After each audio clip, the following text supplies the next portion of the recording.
Programme news watch में एक बार फिर आपको नाज़रीन खुशामदीद कहते हैं। और हम बात कर रहे थे कि सिंध में गुज़श्ता रोज़ सिंध असम्बली के सेशन के दौरान जब आगा सिराज दुरानी और जुल्फ़िकार मिर्ज़ा ने बड़े जज्बाती अंदाज में तकरीर की तो उसके बाद MQM के अरकान असम्बली के इजलास से बायकॉट करके चले गए। आज भी असम्बली का बायकॉट जारी रहा। ताहम जो मुस्लिम लीग जो मुत्तहिदा कौमी मूवमेंट है और पीपल्स पार्टी है उसकी मरकज़ी क़यादत ने मुदाखलत की और दोनों तरफ के जो रहनुमा थे उनको बयानात देने से रोक दिया। रहमान मलिक कराची में हैं, आज उन्होंने भरपूर दिन गुजारा। आज उन्होंने मुत्तहिदा कौमी मूवमेंट के अहम रहनुमाओं से मुलाकातें की। क्या कुछ तय पाया है इन मुलाकातों में, इस बारे में हम जानेंगे।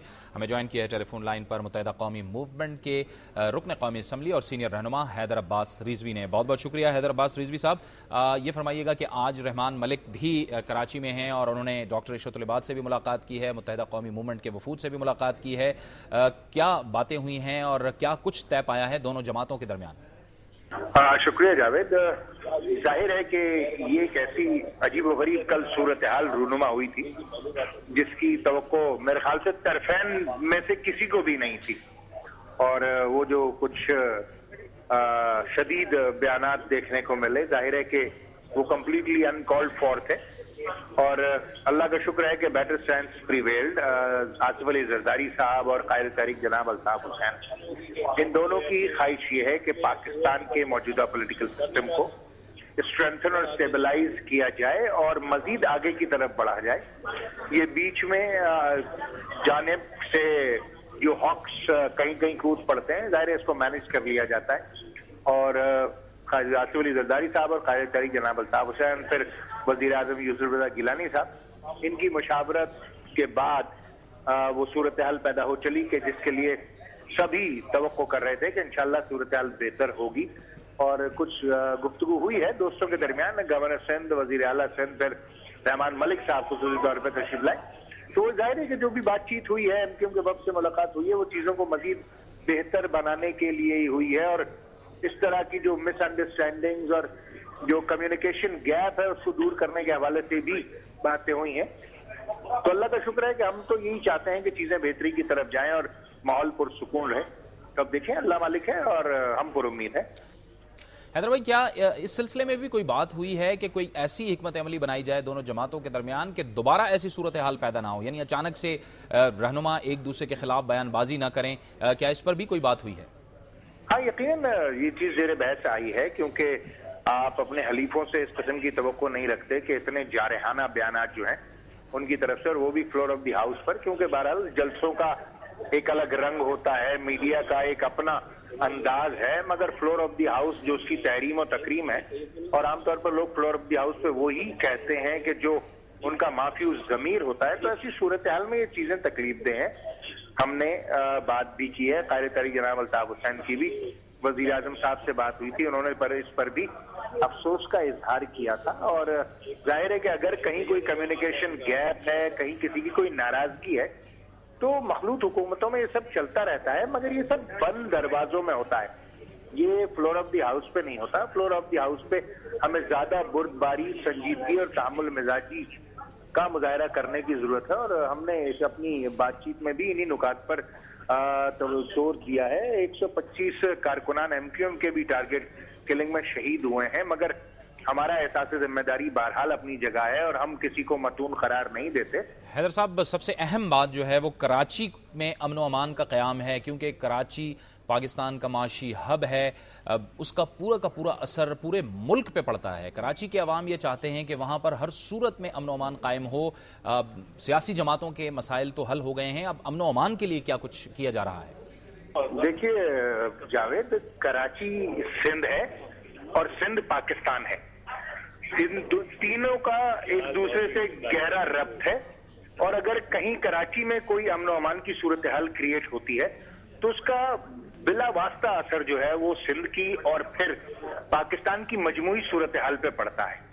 और कराची के एक बड़े स्टेक होल्डर होने के नाते गुज़िश्ता 25 साल से 80% मैंडेट हमारे पास है।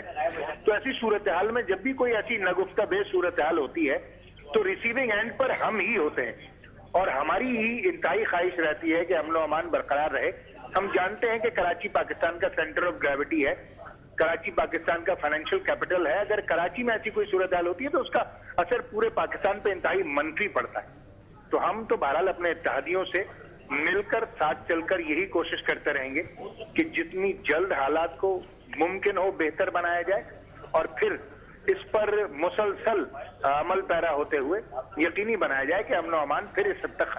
بہت بہت شکریہ حیدر عباس رضوی صاحب آپ کا. متحدہ قومی موومنٹ کے رکن قومی اسمبلی اور سینئر رہنما ہم سے گفتگو کر رہے تھے اور ان کا یہ کہنا تھا کہ متحدہ قومی موومنٹ کی یہ کوشش ہے کہ وہ اپنے اتحادی حلیفوں کے ساتھ مل کر ہر صورت میں کراچی میں امن و امان قائم رکھے. اس کی پہلے بھی یہ کوشش رہی ہے اور آئندہ بھی وہ ہر صورت میں ان اقدامات کو ممکن بنائیں گے جس سے کراچی کے اندر کراچی کے عوام کو پرسکون ماحول میسر ہو. ان کا یہ بھی کہنا تھا کہ چونکہ کراچی معاشی ہب ہے اور اس کا پورے کے پورے پاکستان پر اثر پڑتا ہے اس لیے انتہائی ضروری ہے کہ کراچی میں امن و امان قائم رہے. ان کا یہ بھی کہنا تھا حیدر عباس رضوی کا کہ متحدہ قومی موومنٹ کے قائد الطاف حسین نے گزشتہ روز بھی ہدایات دی اپنے تمام پارٹی کارکنوں کو کہ ہر صورت میں ریسٹرین اور ہر صورت میں مفاہمت کی پالیسی پر عمل پیرا ہوا جائے. کیا صورتحال ہے یہ اچانک صورتحال کیوں بنی سندھ کے اندر اور اب کیا واقعی یہ تنازعات حل ہو گئے ہیں, اس پر ہم تجزیہ لیں گے. ہمیں جوائن کیا ہے سینئر سیاسی تجزیہ کار سلیم بخاری نے. بہت بہت شکریہ سلیم بخاری صاحب. یہ اچانک سی صورتحال بنی کراچی کے اندر سندھ کے اندر اور پھر آج پیپلز پارٹی کی جانب سے قدم اٹھایا گیا اور مذاکرات کیے گئے. کیسے دیکھا آپ نے ساری صورتحال کو سندھ میں؟ میرے لیے نہ تو یہ صورتحال نہیں ہے اور نہ ہی یہ ڈس انڈرسٹینڈنگ کا حوالہ آپ نے دیا ہے, یہ نہیں ہے. پوری ایک تاریخ بھری پڑی ہے کراچی کی لا اینڈ آرڈر سچویشن کے حوالے سے. اب سے ایم کیو ایم کا فیکٹر وہاں آیا اور اس کے بعد سے گورنمنٹس وہاں بنی. ان سب کے نتائج سے ہم اچھی طرح سے واقف ہیں. چاہے بے نظیر بھٹو کے دور کی مفاہمت ہو, چاہے نواز شریف کے دور کی مفاہمت ہو, چاہے اب زرداری صاحب کے دور کی مفاہمت ہو, کہاں ہوتی ہے, اس کے نتائج کیا نکلتے ہیں, وہ ہمارے لیے کوئی اجنبی بات نہیں ہے. سمجھتے ہیں کہ ویسٹڈ انٹرسٹ اتنا اسٹرانگ ہے وہاں, آربیٹریشن کی پاسبلٹیز جو ہیں وہ بالکل معدوم ہو کے رہ گئی ہیں. پہلے غلطی یہ کی کہ یہ ایک پولیٹیکل ایشو تھا جس کو ہم نے ایڈمنسٹریٹولی حل کرنے کی کوشش کی. اسی حرکت سے ہم نے ایسٹ پاکستان کھویا تھا اور وہی حرکت ہم اب بھی کرتے چلے جا رہے ہیں. میں بھی سمجھتا ہوں کہ آج جس صورتحال کا ہمیں سامنا ہے یہ بالکل نہیں ہے. اس کے حوالے سے جو مفاہمت کا ذکر آپ نے کیا وہ بھی نہیں ہے. یہ ہے کہ دونوں بڑی جماعتیں جو کولیشن گورنمنٹ کا حصہ ہیں اپنے اپنے موقف سے ہٹ کے ایک سیاسی راستہ اپنانے جا رہی ہیں یا نہیں, اس کا کوئی امکان نہیں ہے. اس لیے دونوں طرف جو ہاکس بیٹھے ہیں وہ ابھی بھی ایک دوسرے کو ایک قدم پیچھے ہٹنے پر آمادہ کرنے کی نہ تو کوشش کریں گے, اگر اس ضمن میں کوئی کوشش ہوگی تو اس کو ریزسٹ کریں گے.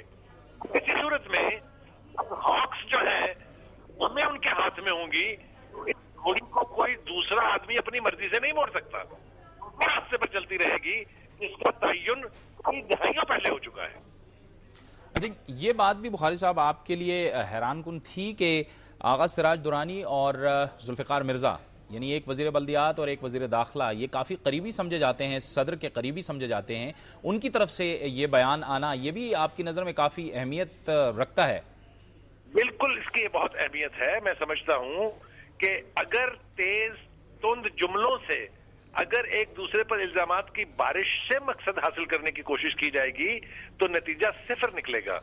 در حقیقت یہ جو لاسٹ ایفرٹ ہوئی ہے جس میں زرداری صاحب اور الطاف حسین نے کافی نمایاں رول ادا کیا ہے, ایک دوسرے سے ٹیلی فونک رابطے میں ایک ایسی راہ نکالنے کی کوشش کی ہے جس سے یہ روز کی مار دھاڑ, قتل و غارت اور یہ کولڈ بلڈڈ مرڈر سچویشن جو وہاں پرویل کر رہی ہے اس سے بچا جا سکے. لیکن میں آپ سے پھر کہتا ہوں یہ صرف اس وقت ہوگا نیت ہوگی اس کو ختم کرنے کی.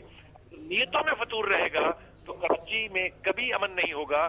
وہ کراچی جسے ہم 1960s اور 70s میں دیکھتے تھے وہ ایک خواب بن کے رہ جائے گا. بہت شکریہ سلیم بخاری صاحب, بہت شکریہ آپ کا. سلیم بخاری کا یہ کہنا تھا کہ گزشتہ روز جو صدر آصف علی زرداری اور متحدہ قومی موومنٹ کے قائد الطاف حسین کی جانب سے جو اقدامات کیے گئے اور اپنے اپنے رہنماؤں کو, سیاسی رہنماؤں کو کہا گیا کہ وہ ایک دوسرے کے خلاف بیان بازی نہ کریں بلکہ مفاہمت سے کام لیں, یہ ایک انتہائی اہم قدم تھا. لیکن کراچی میں اگر امن قائم کرنا ہے تو ہر صورت میں نیتوں کو بہتر کرنا ہوگا. وقت وہ چاہتا ہے ایک بریک کا, اور بریک کے بعد ہمارے اس پروگرام کا سلسلہ جاری رہے گا.